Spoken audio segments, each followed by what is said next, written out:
আমি তো এতগুলো দিনই চোখে আমার জন্য একটা জিনিস দেখেছি, ঠিক না? আমিও তোমাকে ভালোবাসি বাবা।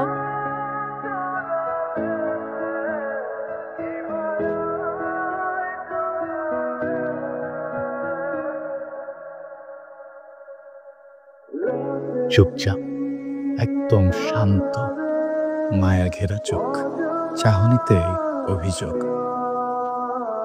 জানি না আমার মনের ভেতর কেমন যেন অনুভূতি হচ্ছে। এটি আকর্ষণ নাকি প্রথম দেখায় কাউকে ভালোবেসে ফেলা, আমি জানি না। ভাগ্য ভালো আমি কবি না, নয়তো আমি তোমাকে নিয়ে শুধু কবিতায় লিখে যেতাম। Okay, that's great. Excuse me, what is your problem? Why you are looking back? Come on. Sorry, sir. Come on, sorry, sir. No idea. She knows. But what about you? I'm asking you, man. For next time, right? That's great. Okay, would you please tell?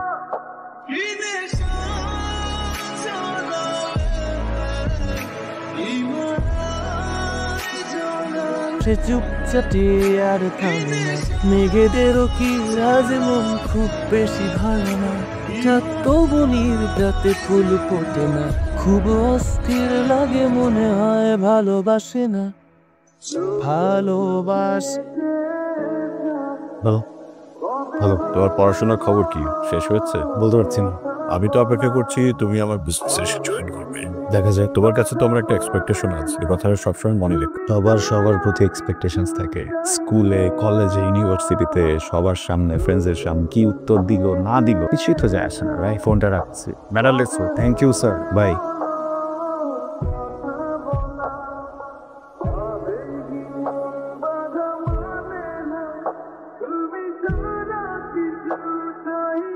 High, hello. Hi. আমি একটু রিয়নকে খুঁজছিলাম। রিয়নকে কেন আপু? না, আসলে আমাদের একটা assignment করার কথা ছিল একসাথে। আচ্ছা আপু, আমি রিয়নকে বলে দিব। ওর কি কোনো নাম্বার দেওয়া যায় আমাকে? আপু রিয়নের তো অনেকগুলো নাম্বার, কোনটা দিব বলেন? যেটাতে ফোন করে ওকে পাওয়া যাবে। আচ্ছা দিচ্ছি, পেয়েছেন?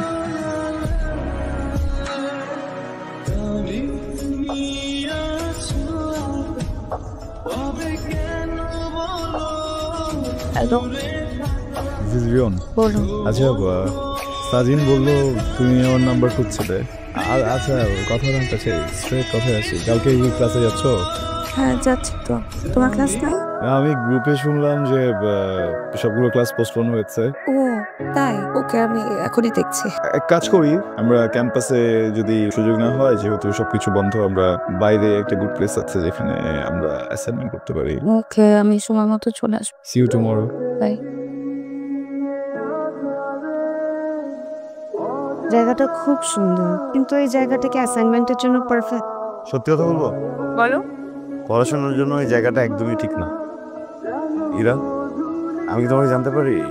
আমি আমাকে তখন বুঝতে দেই না যতক্ষণ না আমি বোঝাতে চাই। তুমি আমাকে যতটুকু চেনো বা জানো, যেটা তোমার ভুল হতে পারে। মানে আমি যা তোমাকে দেখি আর তুমি তোমাকে যা ধারণ করো, দুটো একই, এই তো? তাই আমরা তো তাহলে ভালো বন্ধু হতে পারবো। আমার মনে হয় আমরা কখনো ভালো বন্ধু হতে পারবো না।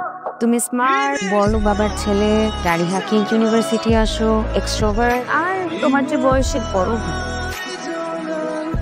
এসব কথা সাজিনকে বলো, আমাকে না। সাজিন তোমার ইনস্টিটিউটে ছোট হয়েছিল, আমি গতকাল রাতেই হোয়াটসঅ্যাপ চেক করো। কখন বললা?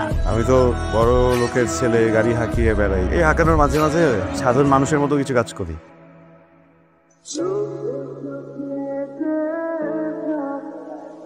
আচ্ছা, আজকে এটা কি পড়াচ্ছে? চাই না। নাও ধরো, ইটস এ গিফট। যদি কখনো আমার কথা ভুলে যাও, প্রভু যদি ইচ্ছে করে, তুই এটা এটা ধরো।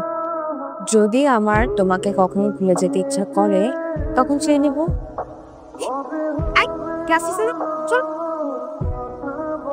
তার মানে গিফট রিজেক্ট করে নাই। সুন্দর।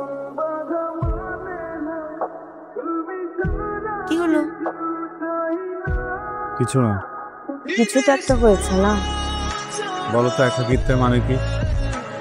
একাকিত্বের মানে হলো সবার থেকে আলাদা থাকা, একা একা থাকা, এমন কিছু না, মানে একাকিত্ব মানে বোবা হয়ে যাও। ধরো তোমার অনেক কষ্ট, অনেক ব্যথা, তারপর উফ পর্যন্ত করছো, এটা একটা মানুষ বলে কি জানো, মানুষ বলে বন্ধুদের সাথে সব শেয়ার করা যায়, কিন্তু আমার মনে হয় অচেনা মানুষের সাথে আরো বেশি শেয়ার করা যায়। এরা আজকের দিনে আমার মা বাবার ডিভোর্স হয়েছে, এরপরে মা আমাদের ছেড়ে ইউএসএ চলে যান, নতুন বিয়ে, কিডস। মার সাথে এরপর আর কখনো যোগাযোগ হয়নি, বাবা করতে দেননি। বাবার সাথে থাকি, ছোট একটা বোনও আছে। গত বছর ও চলে গেছে কানাডাতে, আমিও না নিজের মতো একটা নিয়ে গুছিয়ে নিয়েছি। বাবার সাথে আর থাকি না, আলাদা থাকি। বাবার সাথে থাকো না কেন? এরা আমি না সবার সামনে খুলে কথা বলতে পারি না, ভয় করে যদি মানুষ জাজ করে। থ্যাংক ইউ, আজকে তোমার সাথে শেয়ার করতে পেরে খুব ভালো লাগছে।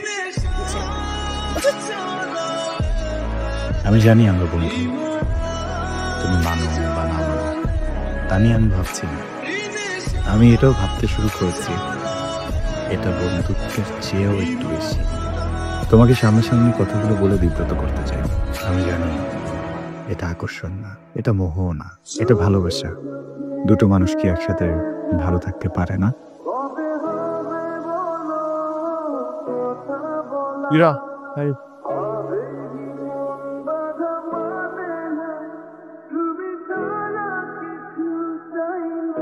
2-3 দিন ধরে লিটারালি অ্যাভয়েড করতেছে আমাদের। কেন?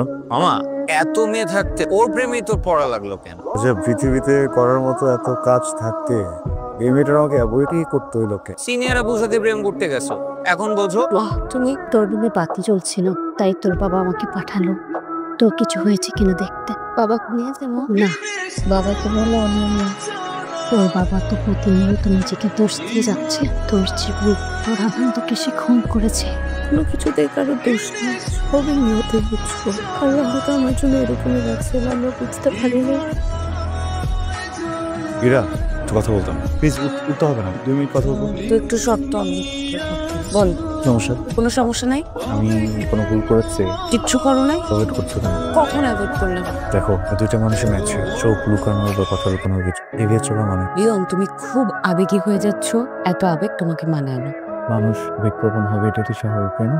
মানুষ আবেগপ্রবণ হবে, এটা খুবই স্বাভাবিক, কিন্তু আমি আমার আবেগকে মেরে পুঁতে ফেলেছি। আমি না ভুয়ে পেছিয়ে কথা বলতে পারি না। সেটা একটা কথা বলি, আমি তোমাকে রিয়ন প্লিজ আর কোনো কথা বলো না। শোনো, রিয়ন, আমি তোমার কোনো কথা শুনবো না। দিস ইজ ইম্পর্টেন্ট, কেন বুঝতেছো না? What is important reason? কি বলবা তুমি আমাকে? তুমি আমাকে বলবা তুমি আমাকে ভালোবাসো, তুমি আমার সাথে সারা জীবন থাকতে চাও, এই তো হইলো না। কতটুকু জানো তুমি আমাকে নিয়ে? এতটুকু তুমি জানো? হাসি খুশি মুখে ইউনিভার্সিটিতে যায়, অনেক চিল লাইফ, কিচ্ছু জানো না। আমি বিয়ে করেছিলাম রিয়ন, আমার এখন ডিভোর্স হয়ে, কিন্তু এই ভালোবাসা ভালোবাসা সারা জীবন থাকতে চাই এগুলো বলে আমি একবার এই কাজ করেছি। আমার কাছে এটা এখন আর ভালোবাসা না, আমার কাছে এটা একটা ভয়। আমি চাই না আমার জীবনে এটা আর। অনেকবার বলছি, অনেকবার বুঝিয়ে বলেছি, প্লিজ আমাকে এই ভয় আর ফেলো না। আমার হাজবেন্ড, আমার এক্স হাজবেন্ড প্রতিদিন ড্রিঙ্ক করে এসে আমাকে মারতো। গায়ের ক্ষত হয়তো এখন আর নাই, কিন্তু মনের ক্ষতটা তো এখন আছে। শোনো শোনো, তোমার কাছে যেটা ভালোবাসা না, আমার কাছে সেটা ভয়, বুঝতে পেরেছো? I'm so sorry, আমি তোমাকে এত দূর পর্যন্ত পুশ করতে চাই। আমি এই সিচুয়েশনগুলো তোমার ভেতর থেকে বের করতে চাই না। I didn't know, but আমি একটা জিনিস জানি, পৃথিবীতে প্রত্যেকটা মানুষের জীবনে কম বেশি কষ্ট আছে। এরা লালন করার কিছু নেই, নেপকো করতে হয়। রিয়ন খুব ভালো ছেলে, এটাতে আমার কোনো সন্দেহ নাই, কিন্তু এই প্রেম ভালোবাসা আমাকে দিয়ে আর হবে না। আমি ভেবেছিলাম তুমি আমার অনেক ভালো একটা বন্ধু হতে পারবা, কিন্তু এখন মনে হচ্ছে না তুমি আমার একটা ভালো বন্ধু হতে পারবা না আমার ভালোবাসা।